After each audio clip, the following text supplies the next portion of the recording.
All right. Hello, everyone, and welcome to the Farm Bill Policy and Advocacy Communication Series hosted by the Wallace Center.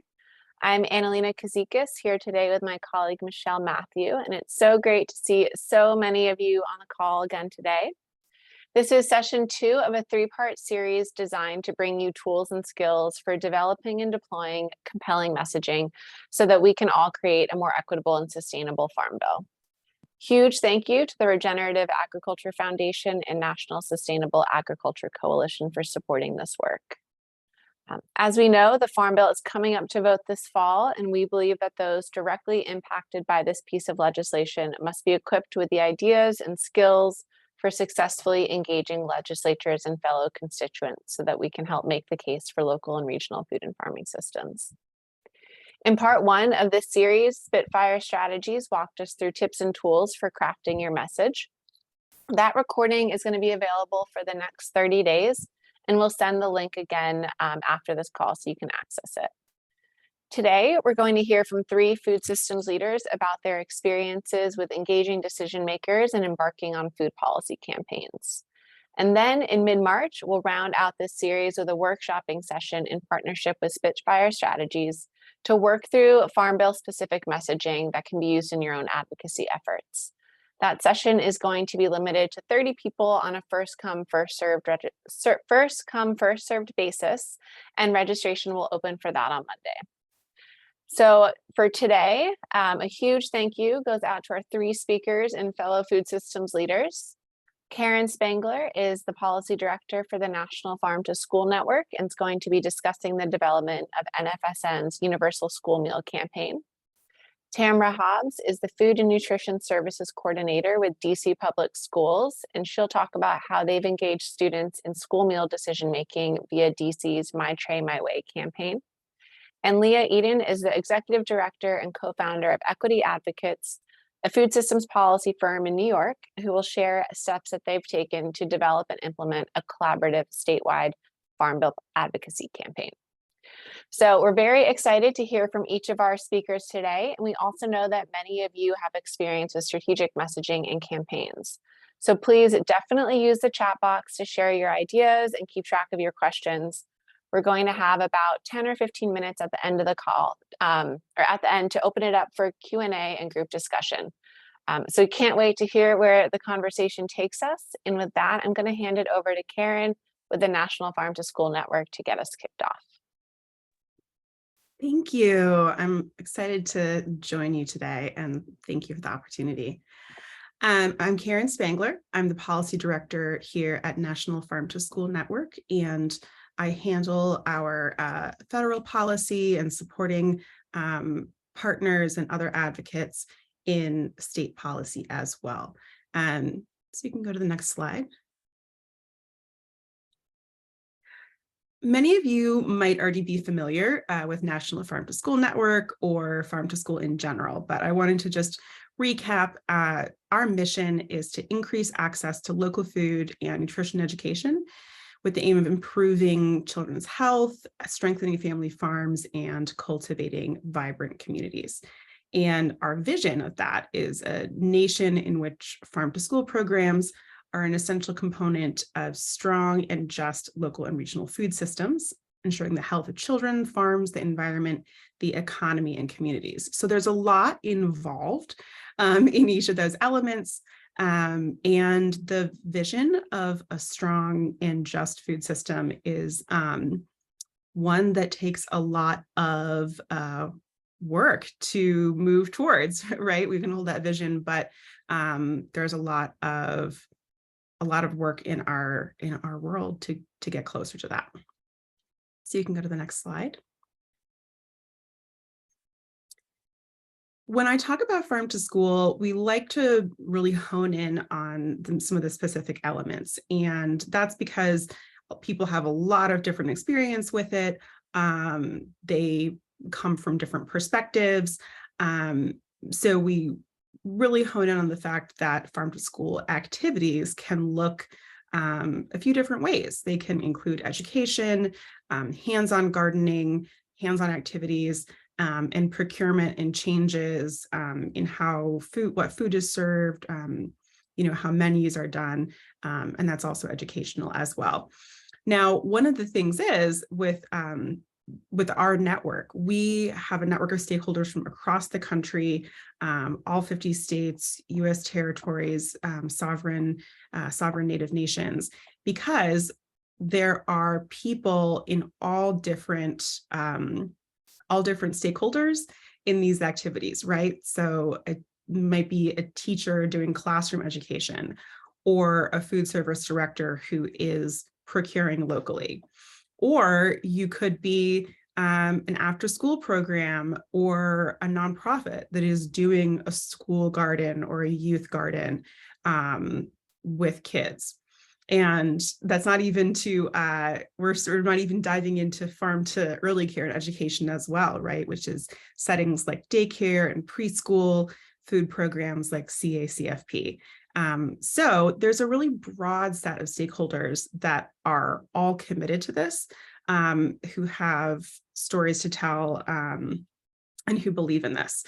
Our partner organizations have all committed to the shared goal of shifting power so that 100% of communities can hold power in a racially just food system. And we believe that farm to school activities can be one part of that, one part of advancing that overall goal and shifting that power.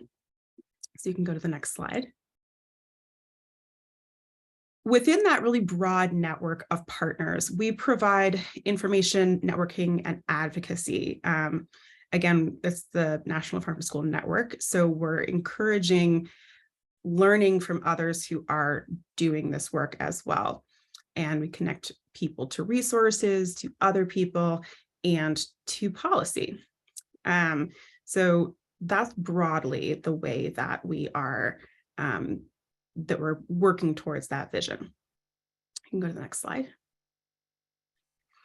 Today, I'll talk a little bit about some of the ways that that I have looked at and that we have put into action messaging strategy, some specific more granular tactics that we've used, and then some specific examples so that we can think about this in action.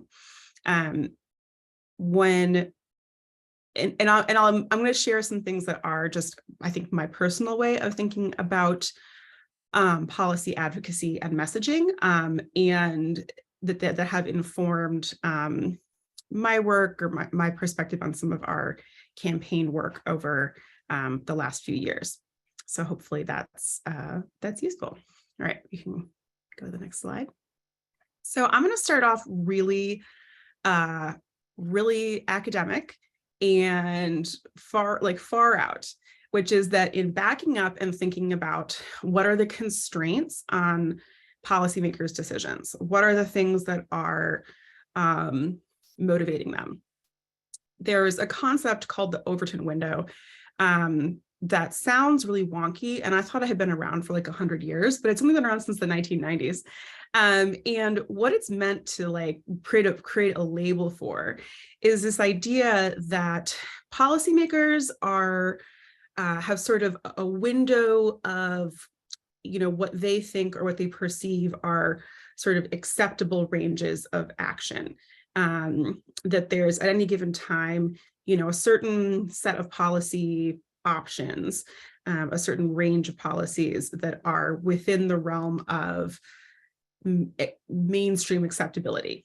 And that then beyond that, on either extreme, they are more fringe. So this concept actually comes from the conservative Mackinac Institute, which is a think tank based in Michigan. And one of their scholars at the time was trying to provide a way to think about how you can use like research and communications and consistent messaging to shift this window in what's possible. Oh, and I see what it's called. It's the Mackinac Institute. When they have like the Mackinac Policy Retreat. It's a conservative think tank. And what they're really trying to get at is that it can often seem like, policymakers or politicians are choosing what's possible, but the scholar from the Mackinac Institute was saying, well, no, they're sort of perceiving what's possible based on public input and then locating themselves within that. The example that they would use in their model, for instance, because they're pushing for a very privatized, low government approach, would be, for instance, to think about something like government involvement on one end of the spectrum, no government involvement on the other end of the spectrum. And they have a lot of examples of things like that. But that, potentially at some point, the options are within a certain window, but over time, that window can change. And so I bring this up because I think that there's messaging both within the current window and then messaging that changes the window and shifts the window. And of course, everyone's trying to get the magic solution to both of those things and might not actually be able to know ahead of time what that is.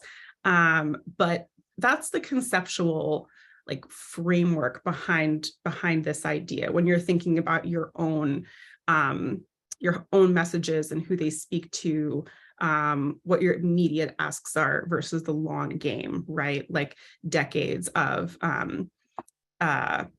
in the Mackinac Institute's work, decades of trying to push policies in a certain direction. So you can go to the next slide.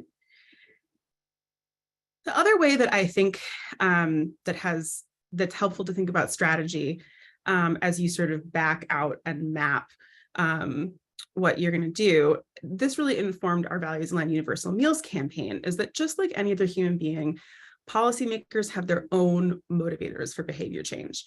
So if you've been in, public health or, ecology, things like that, I always use as a classic example, like recycling. If I'm trying to, get somebody to recycle a glass bottle, right? I need them to believe that recycling is important because the, downside is really bad. I need them to know that there is an effective solution to the problem and what it is. I need to have them believe that they have a role in executing the solution. So it's, me personally putting this glass jar in the recycling and putting it out is my role in executing the solution. And, in politics, as in recycling, social norms, peers, and then self-image or ideology, right? I'm the kind of person who recycles. Or I believe that it's important to recycle because it's part of my beliefs, therefore I do it. So I find that this is a useful way to think about what the levers are that might need to be pulled or that you might have influence over in your particular messaging. So is it the, knowledge about the most effective solution? Is it the, urgency or the imminence? Is it, a compelling case for why policy is the solution to this problem? Or is it appealing to peers, other lawmakers, other policymakers that can have that influence? Okay, we can turn to the next slide. As an example, I'm going to use one farm to school example and then move on to talking about our campaign. If you start out, a lot of times I feel like we start out with the policy change, because to us as people who are advocates in this space, it's like, of course, I know what the outcome is that I want, right? So I'm going to start there. But before we can get to step 3, we want to be creating a problem framing that's creates that urgency and motivation, identifying an immediate constraint that keeps the problem from being solved, the lever of the specific policy, and then the illustration of benefit or improvement. So on the next slide, I use an example that came up recently for farm to early care and education. Report from the CDC came out that kids 1 to 5 in general, on average, have like really low levels of fruit and vegetable consumption on average weekly. Very alarming statistics. So, as an advocate for Farm to ECE, of course, I'm starting out from point 3 of like, how do I get more funding for the work that our farm to early care and education practitioners are doing? So we're backing it up and saying, okay, the problem that it solves is that children are drastically under consuming fruits and vegetables. That is important because their immediate and lifelong health is at risk from not consuming them. Therefore, once we do this, we will have, this outcome that we can point to, that people can feel good about, that we can message after the fact about this positive change. So that's, I'll just leave it there and move on to the next one. And it's with this in mind, right, that we think about like the benefits. So we say kids win, farmers win, communities win. No matter what stakeholder you are, there is there's a benefit and a compelling case on that sort of like journey of problem to solution. So you can go ahead. And this is one of the reasons that one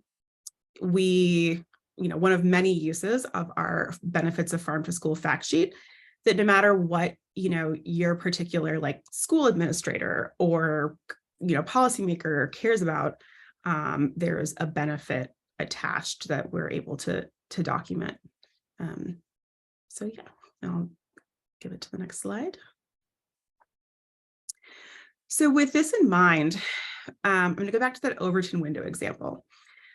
In 2020, when policies for universal meals first started to get traction at the federal level in a way that they never had before, that's what we call, like, that's an example of shifting the Overton window. The external circumstances, the need changed overnight, changed public opinion. People who were doing it knew the need was always there for universal meals. But the perception of it was drastically changed overnight. With this, NFSN saw that there was a need for ourselves at being an organization that's at the intersection of the cafeteria, the classroom, the producer and the supply chain, that we wanted to unpack the value of this kind of policy to many stakeholders along the way. And that because of that, you would be able to not just communicate with policymakers about an urgent policy, but that you would broaden the base of supporters and, substantively the people who are involved in these policies, in the creation of these policies, and make the policies themselves better. And so we focused on communications. And turn to the next one. Advised by a group of organizations that were stakeholders from all across the food system, all different aspects of universal meals in terms of like educators, producers, rural groups, health groups, school nutrition directors. We thought about what are the levers that, act on policymakers to broaden their approach of what's possible, right?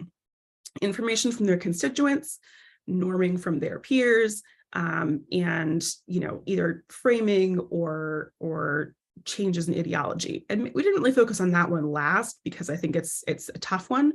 But we unpacked a little bit about what some of these specific groups are that have a stake in school meals, who might not think of themselves or might not be perceived by somebody outside as having a stake in that. So you can go to the next slide.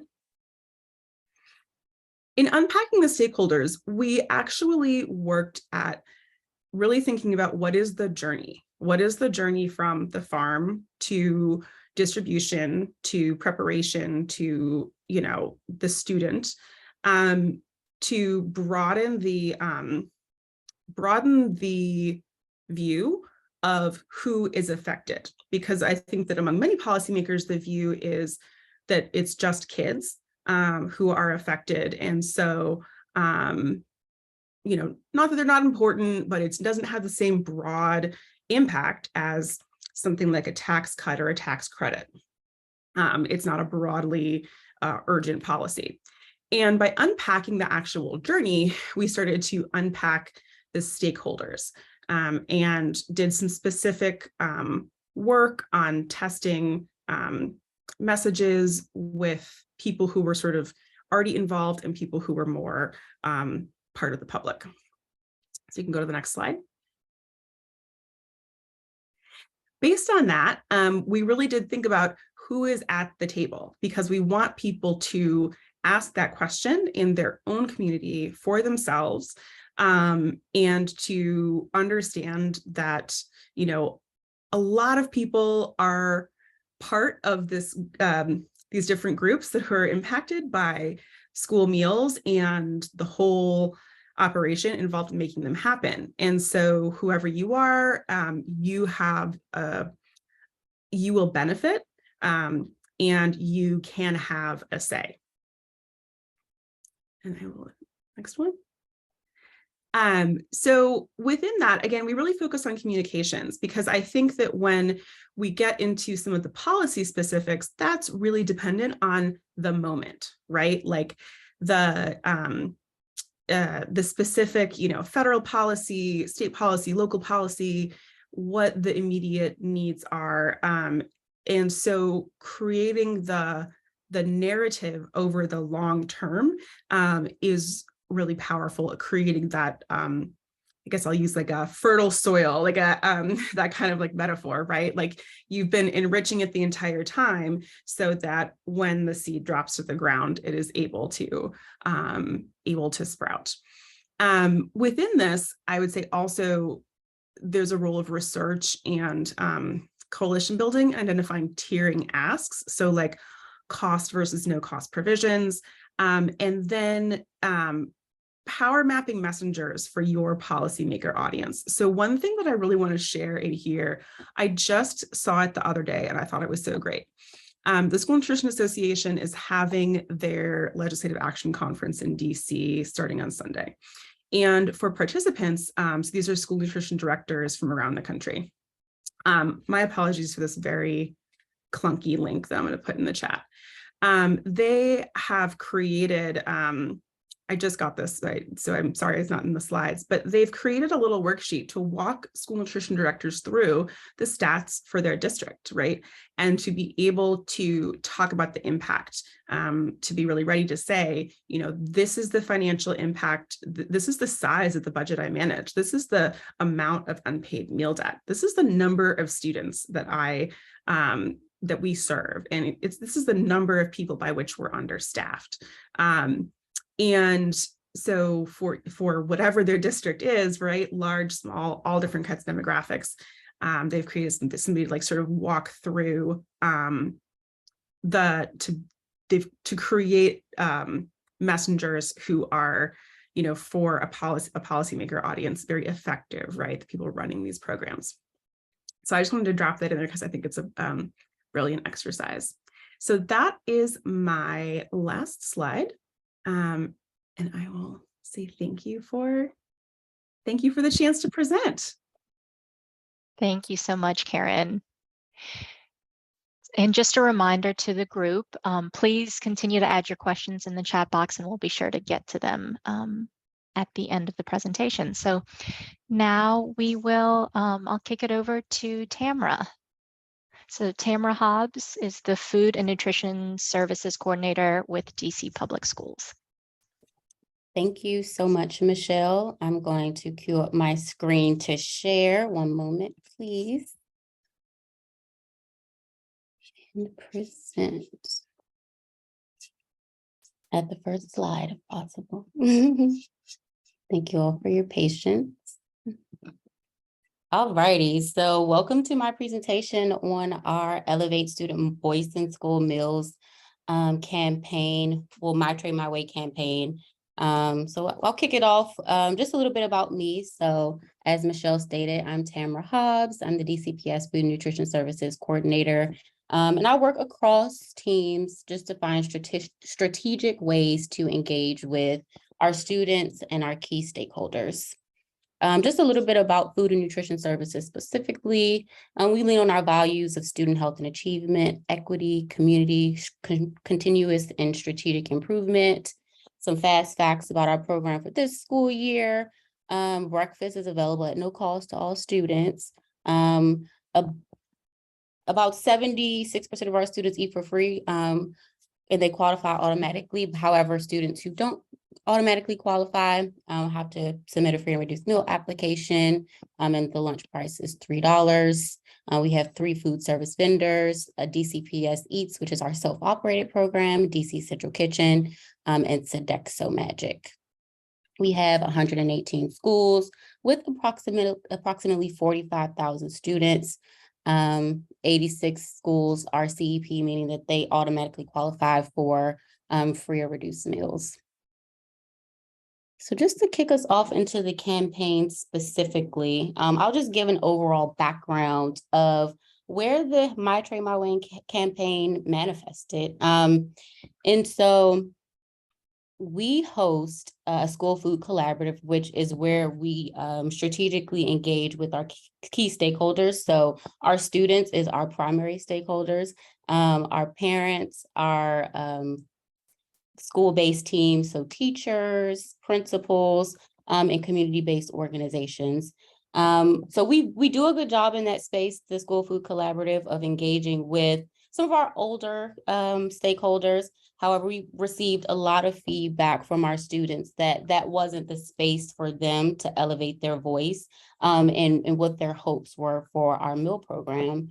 And so we were tasked with the job of coming up with an opportunity or a campaign of sorts to allow for our students to have a voice in our school meals campaign. And so we thought, what better way than to meet our students where they are and at that time and engage with them via social media. So we launched this campaign mid-pandemic. We were in a virtual setting. And so we were like, our students aren't in the schools. And so, you know, we noticed a large presence on our social media platforms, Instagram, TikTok, Twitter. And so we were like, let's create a social media campaign that's geared towards our students that will allow them, the agency, to push their voice upward to make actionable change in our meal program.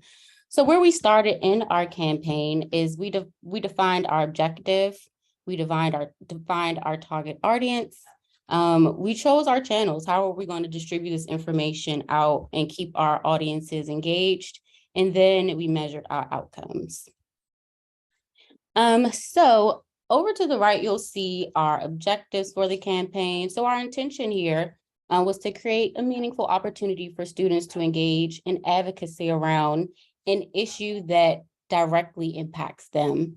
And also a major key factor of this campaign is that the winning videos, and all the videos were considered in terms of the response and change to the program, but there were 5 winning videos that students received some incentives, which was a $100 gift card and community service hours and bragging rights overall. But those top 5 videos, we stressed that the feedback provided in the videos and the feedback they provided would actually be seen in the meal program. And so I think that was a really strong pull for our students to really elevate their voices. Also, the next objective was to continue to build a meal program that is responsive to community needs and desires, as well as amplify the meaningful work that DCPS Food and Nutrition Services does to engage our overall school community. So just to provide an overview of the campaign itself, our audience is our students. And so we were struggling at the time with engaging with our students and finding a meaningful way to allow for them to elevate their voice. And so we defined clear parameters for the campaign. And so we had them respond to a number of prompts. So how can school meals better serve you? If you were in charge of your school cafeteria, what is the first thing you would do? And what changes would you make to school breakfast or lunch to make it more appealing to you? We also provided them with a rubric. And so we defined how we would be grading each of the videos and selecting the winning the video submissions. And so the students understood that it had to be actionable. It had to be something that we could use and implement into the program. In 60 seconds or less, the students provided their name. We encouraged creativity, but we also encourage students to write, so that they weren't more so aligned with video or social media submissions. They were more than welcome to provide artwork or poem or just an essay. So we didn't stronghold them into recording themselves because that's not always the outlet for everyone. And so just kept keeping it flexible, making sure that we're being as inclusive as possible to the representation of our students. And so we gave them a due date, a way for submission, and a way to stay connected to the folks who were helping us throughout the campaign to promote. So we definitely leaned on our partners, our local partners in this work. So Don't Mute My Health is a prominent campaign in the city. It's also associated with Don't Mute DC. And so a lot of our students are engaged in the campaigns surrounding the Don't Mute My DC campaigns. The Green Scheme, they're on the ground at our schools, engaging with our students, constantly getting feedback, and also providing nutrition education. City Blossoms, they were an awesome partner as they host a student advocacy series where they actually give students the tools that they need to be better advocates and to elevate their voices. And so our partner at City Blossoms did a phenomenal job of timing their series with our campaign so that our students could definitely get some on the ground experience with advocating and elevating their voice in school meals. Okay.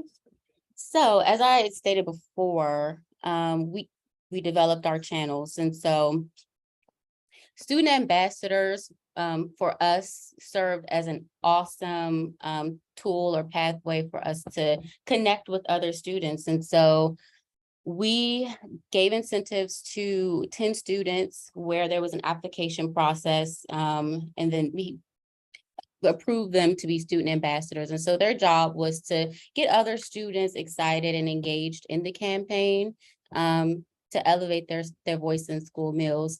Teacher and school staff engagement is super important. And it's one thing that we've definitely overlooked over the years, but our teachers and our school staff are constantly engaging with our students. They have relationships and they definitely motivate them in the space of student feedback. So we lean on them heavily for our survey, our biannual survey that we distribute to our school sites as well. So that's an untapped resource that, we definitely utilize in this campaign to help rally some excitement around the campaign. Next, social media. And so as this was a social media campaign, we definitely engage our students in this space and encourage them to utilize hashtags, My Tray My Way, to connect this web of movement surrounding the campaign. And so it was fun to see and follow all of our students on social media who decided to upload there. Our community-based organizations, as I stated, were also very just impactful in supporting us in messaging, as well as our parents. And so parents were definitely, who we get a lot of feedback from, we're definitely excited at the opportunity to support their students in providing their voice. So I would give you guys a pro tip: develop an outreach toolkit. This was super helpful for myself and my team to just encourage folks that we're leaning on to elevate our messaging and to connect with the audience that we need their support to connect with. And so if you guys need any examples of, the toolkit and what we provided with sample graphics, definitely feel free to reach out to me. I'll drop my email address in the chat so you guys can get that resource. This is just an example of one of the social media pushes that we pushed out, introducing one of our student ambassadors and giving a realistic insight from our students. So I think that was a good way for us to just connect. Like, this is something that's important and relevant to your peer. And so you should definitely engage. And so this was another strategy that we used, is to develop relevant content so that our students could feel more connected with the campaign. We also introduced our judges. I think that it was super impactful for our students to know who would be reviewing their videos and what part that they played in the overall scheme of school food and just the overall scheme of the DC network. And so it was really fun. Ronnie Webb is definitely integrated into our schools. And our nutrition specialists, we want to bring them to the forefront as we recently launched a Ask the RDN campaign where students, teachers, staff are encouraged to send emails to our 5 registered dietitians that we have on staff to just get a better understanding of our meal program and nutrition generally. So before I advance to the next slide, this is just an example, also a relevant way that we utilize our students to engage our target audience and join in the campaign. I'll actually play the next one. This one's a little bit long.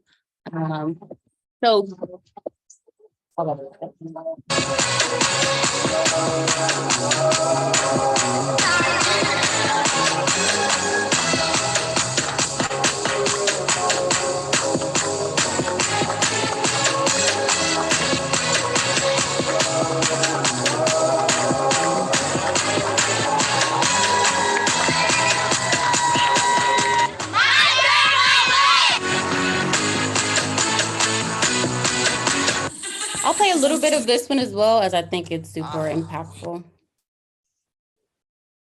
Shout out my man Ash, you threw me on the track, man. It's Big Cafe. Play this record as frequently as possible. Eating healthy. Yeah, we eating healthy. Eating healthy. Yeah, we eating healthy, Eating healthy. Yeah, we eating healthy.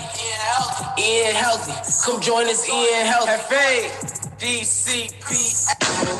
Okay, so I'll just for the sake of time, but if you guys would like those recordings, I'll definitely send them out with any other resources that I mentioned. But those were just ways that we brainstormed to connect with our students. So peer-to-peer connection worked really well. Having the ambassadors and also having those promotional kickoff videos served as a great way to build momentum and excitement around the campaign. And so one of the things that I mentioned in terms of developing a impactful communications campaign is measuring outcomes. And so a part of the campaign, the feedback that we received from students was incorporated in our meal program. And so we provided responses to each of the individual pieces of feedback that we received. And so we closed the loop on that feedback. And I think that's an impactful piece of our communication strategy, because if we collected all of this feedback and we didn't respond, then our students would definitely feel like, hey, what's the point? Why am I actually elevating my voice in school meals? And so some of the resolutions that we found, so our students notified us that there's a knowledge gap between them and our school meals program. So we built out a nutritional standards webpage where we provide digestible information for our students to learn more about what guides their meal program. Also, our students have the option of choosing which meal component that they'd like to take. Some students don't like that they are required to take milk, and so we implemented an offer versus serve model at our high schools.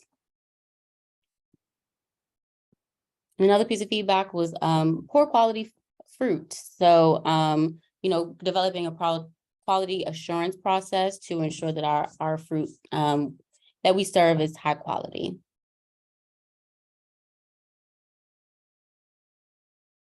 So some of the desired outcomes that we had was increased student feedback and input. And so we're seeing this real time. I'll give you guys an example of specific school community. And so Columbia Heights Education Campus has a large Latino population. And so they were advocating for more culturally relevant meals. And so out of this campaign, outside of our state and federal regulations, we were able to make contractual changes. And so currently in the DCPS contract, vendors are not allowed to serve pork on site.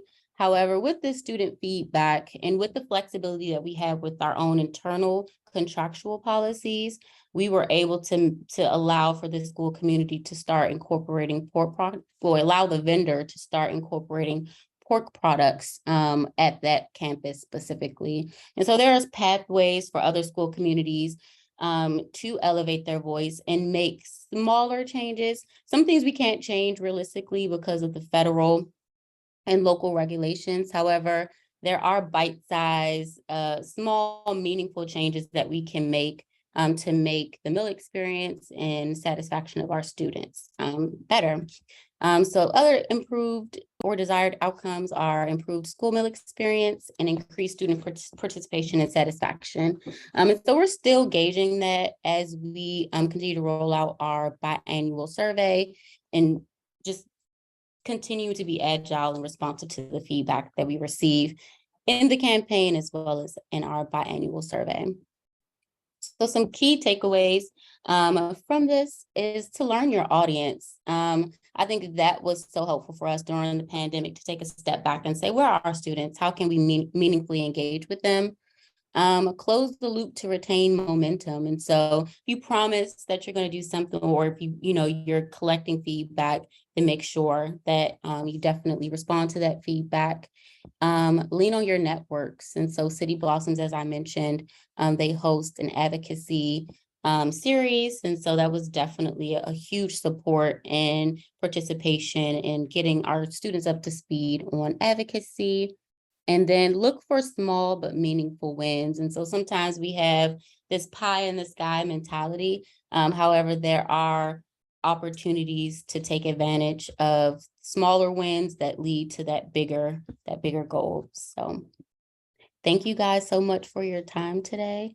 And I'm going to drop my email in the chat. And if you have any follow-up questions, feel free to reach out. Thank you so much. Thank you so much, Tamara. Getting a lot of excitement at seeing those videos in the chat. So be sure to share those. I will pass it to Leah. So Leah Eden is the Executive Director and Co-founder at Equity Advocates. Hi, thank you. All right, let's see if there we go. Hi all, can everyone see the screen? Yep, thank you. I just needed a thumbs up or two. Awesome. Well, hello, I'm Leah Eden. I'm the Executive Director of Equity Advocates. We're a New York-based nonprofit that fights the underlying causes of food inequity through policy and systems change. And we do this work by partnering with New York-based nonprofits and community food leaders who are working to alleviate poverty and hunger. And we provide them with the tools and resources they need to be really effective advocates. So policy education, advocacy training, and coalition leadership. And we work with food justice groups from across the food system. And our policy priorities are really heavily, they really heavily reflect the insights and priorities of our partners. And so they range from, making sure we have a strong social safety net, nutrition programs, healthier school food, more land access for farmers and urban ag, as well as more support for BIPOC-led workforce and business development and ownership models. And so when we launched in 2019, we knew that we would be engaged in some form of Farm Bill advocacy when it came up for renewal in 2023.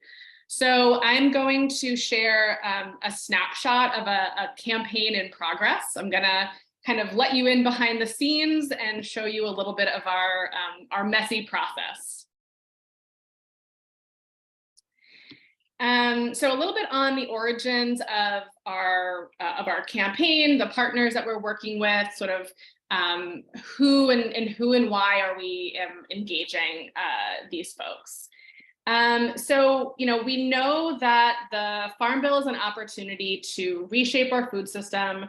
It's an opportunity also to build on the lessons that have been learned throughout the COVID-19 pandemic.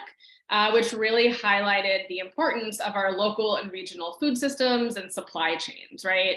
And we at Equity Advocates saw that firsthand when we started to convene the New York City Food Policy Alliance in those very early days of the pandemic. It's a coalition of about 75 plus food systems organizations, primarily in New York City. And so when we started thinking about a Farm Bill campaign in the summer of 2022, based on our expertise, our network, we knew that it would primarily be focused on an urban perspective on the Farm Bill, and it would be primarily focused on the experiences of BIPOC farmers, growers, food justice advocates, urban food systems practitioners. But for a federal campaign, we also knew that it would be a much more powerful initiative if we were speaking from a statewide voice rather than just from a New York City perspective, especially when thinking about which New York representatives in Congress actually hold decision-making power over the Farm Bill. And so we at Equity Advocates primarily have New York City connections and representation. And so we knew we needed some statewide partners to do this work alongside us. And so for us, when we are thinking about how to build advocacy strategies that center BIPOC leaders, we're really thinking about coordinating our campaigns in partnership with BIPOC-led groups and doing this in a way where it's truly leadership of a campaign, having decision-making power over a campaign, not just participating or providing input or stories into a campaign. And so that really informed how we thought about creating and establishing partnerships and who we reached out to.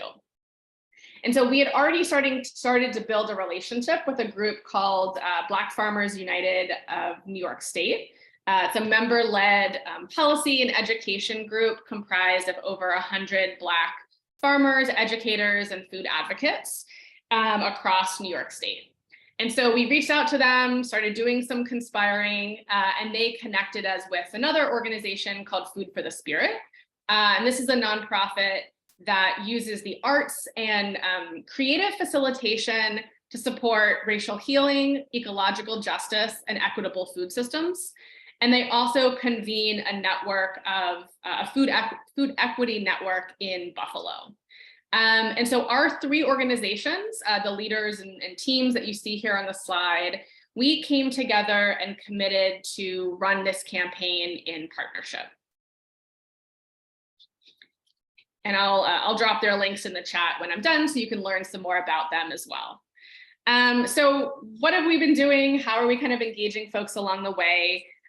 This is a very brief annotated timeline of the process for passing a new Farm Bill and how we've been engaging folks so far and kind of what we have planned for the upcoming months. So in the summer of 2022, we co-led a month-long series of conversations.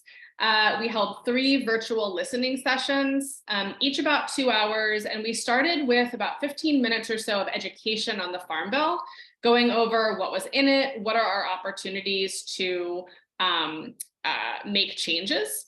And we felt like that was a really critical communications piece because while the folks that we were working with and talking to, farmers, producers, growers, they're experts in the work they're doing. They weren't always experts in like the policy wonky stuff of the Farm Bill legislation itself.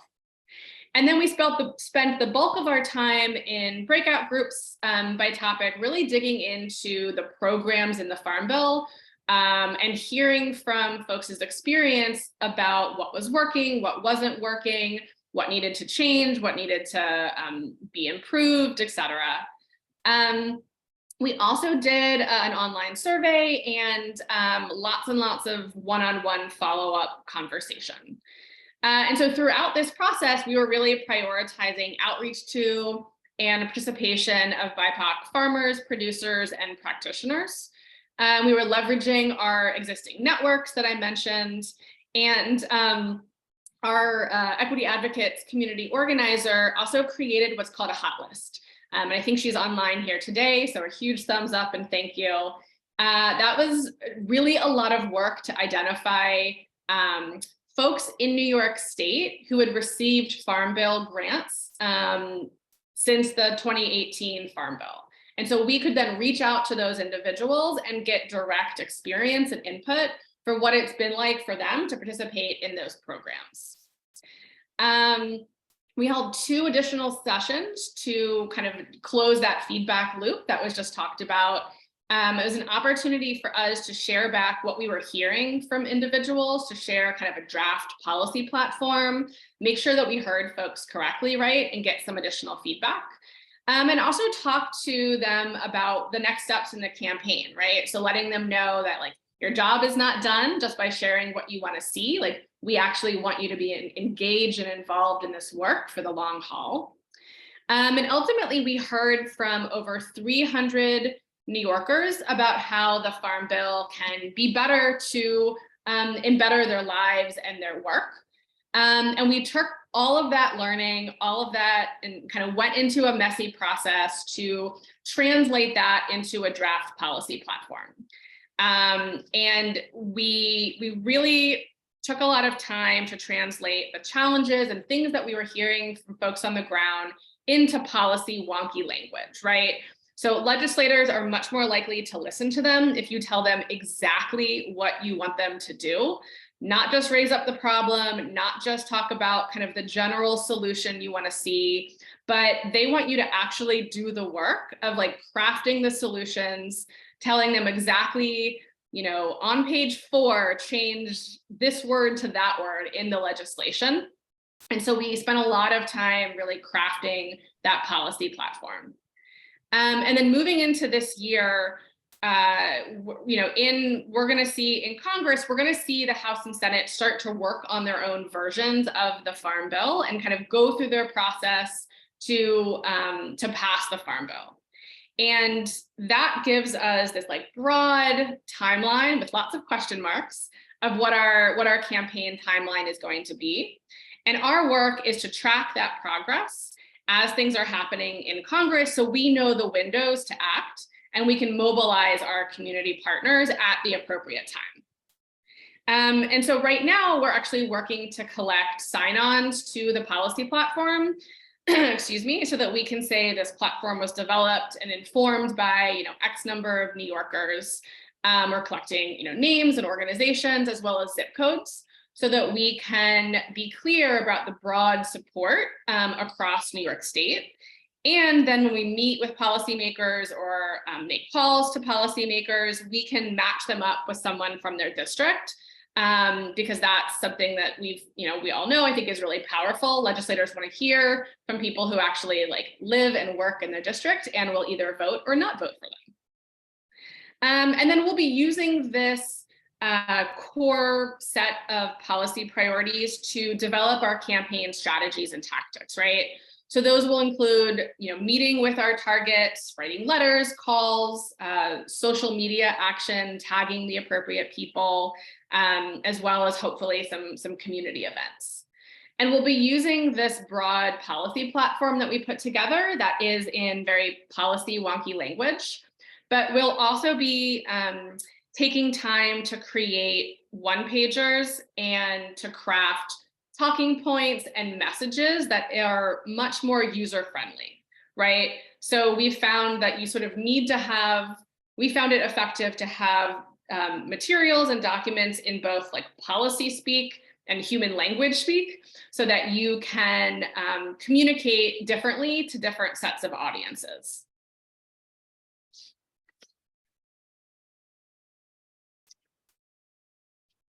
All right, so a little bit on our targets, how and why we're identifying them. So when I think about advocacy targets, I think about direct and indirect targets, right? So direct targets in this case, because it's a federal piece of legislation, are members of Congress that are actually crafting and voting on the Farm Bill. And then indirect targets are those who might be able to, exert some influence on them. And both are really valuable, and we'll be targeting them throughout this campaign. So because it's federal legislation, our direct targets are folks in Congress on both the House and Senate committees that actually write the Farm Bill. So that's the Senate Committee on Ag, Nutrition, and Forestry, and in the House, it's the Committee of Agriculture. We are going to be targeting the chair, so people who have like leadership in those committees, and then our New York representatives on those committees, right? So that is where we as New Yorkers hold the most sway. And we are lucky that we have 3 New Yorkers on the House, on the House committee. And then one of our senators, Senator Gillibrand, is on the Senate Committee on Ag. And then when the draft bills come out of committee and they're up for like a full House or a full Senate vote, we'll also be able to target all of our New York reps, right? So your targets can shift a little bit based on what's happening in Congress and how the campaign is actually going. So we'll be planning on reaching out to them, as I mentioned, through email, setting up virtual meetings, social media. And we have to be a little bit realistic about what we can do based on capacity and funding. So we might not be able to travel to DC, but the Zoom has really allowed us to do a lot of this work virtually, which we've found very, very helpful. And for our targets in the House, these are new relationships for us. And so when we think about effective communication, we really think about building a relationship with them. We're going to be needing to do research on who they are, what they care about, what they've talked about in the past. They may not know a lot about the Farm Bill. And so that's going to really be a lot of our work, is not just to explain what our priorities are and what we want to see, but really get to know who they are so that we can frame our messaging in a way that they're going to hear. Right? So we can talk about the Farm Bill and our priorities as a labor bill, a climate change bill, an economics bill, right? And the way that we're framing and talking about our priorities can shift slightly based on like the exact policymaker that we are sitting across from. For our senators, we're lucky. This is not their first rodeo. They've been through some other farm bills. Senator Gillibrand actually has some marker bills that we are supporting. So we can be looking to them more as champions that we can partner with and sort of count on for their support. They might not need as much convincing. And then for our indirect targets, we're looking more locally. So in New York State, the commissioner of the New York State Department of Ag and Markets, as well as the mayor of New York City and the newly appointed director of the Office of Urban Ag. These are all folks that are not like writing or voting on the Farm Bill, but they have a public platform. They have a voice that people will listen to. And if we can get them to be our champions, they can speak on behalf of our issues. They can do their own lobbying and advocacy, and we can make sure that they're speaking to the priorities that we want them to be speaking to. And I would say that like our plan and our thinking around this level of communication is a little bit more informal, right? It's about educating them and building them up as champions so they can use their platform. And many of the folks in our campaign have existing relationships with them. So we're able to, really lean on those pre-existing relationships. And in New York City, our new-ish mayor He is someone who very publicly has talked about, like, he's interested in being on the national stage in general, but he wants New York City to be a leader on urban ag on the national stage. And so we can really stoke that. We can really frame our messaging to him around that, and making sure that his team knows that using his voice on Farm Bill issues and speaking to our priorities that will help New Yorkers and New York City residents is a way for him to really be seen as a leader on the national stage. And so that's sort of how we think about communicating why being an advocate for something that's not a city issue specifically, not a state issue specifically, but why it's important for them to play a role there. And then finally, I briefly wanted to talk about some of the ways that we are intentionally building in capacity building for our community partners to really engage in this advocacy work alongside us, right? You know, we believe very strongly that we want to invite our community members and our community partners into every phase of this advocacy process, so that when they're asked to and given an opportunity to talk about their experience, share their story, participate in this work, they're doing so with agency, with dignity, and with full knowledge of what it is that they're part of, right? And sometimes, you know, community members might need some additional tools and supports to enable that, right? We just heard that when it came to some of the students. We're finding the same thing is true when working with our community partners. And so over the course of our campaign, we are going to be working to host a series of advocacy workshops, inviting them to learn more about how to reach out to their elected official, how to have those conversations and share their story, talk about how to write an effective email or write effective testimony, just so they feel empowered and comfortable and excited about participating in these different campaign activities for us. We're also going to be creating, you know, toolkits, social media outreach kits, like have been talked about, so that folks can really do this work in a really kind of easy way. They can customize it, but they're not recreating everything on their own.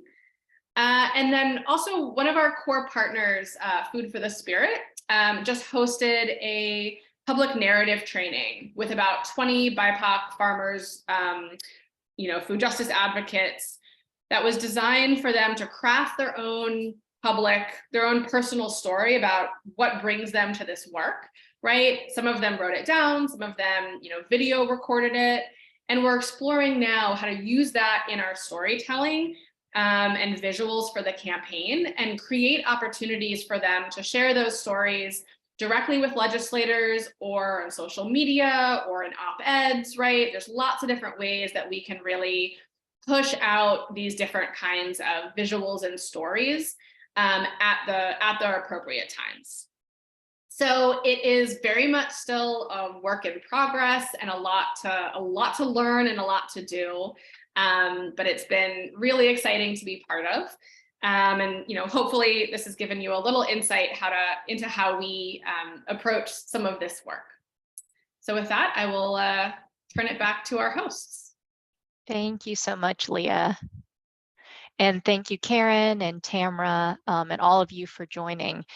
We definitely underestimated our time. There was just such rich information being shared here. And like Annalena shared in the chat, we have tracked all the questions, and we're going to go ahead and share the questions with our presenters, and hopefully we can get some written responses to those questions and share them back with all of you.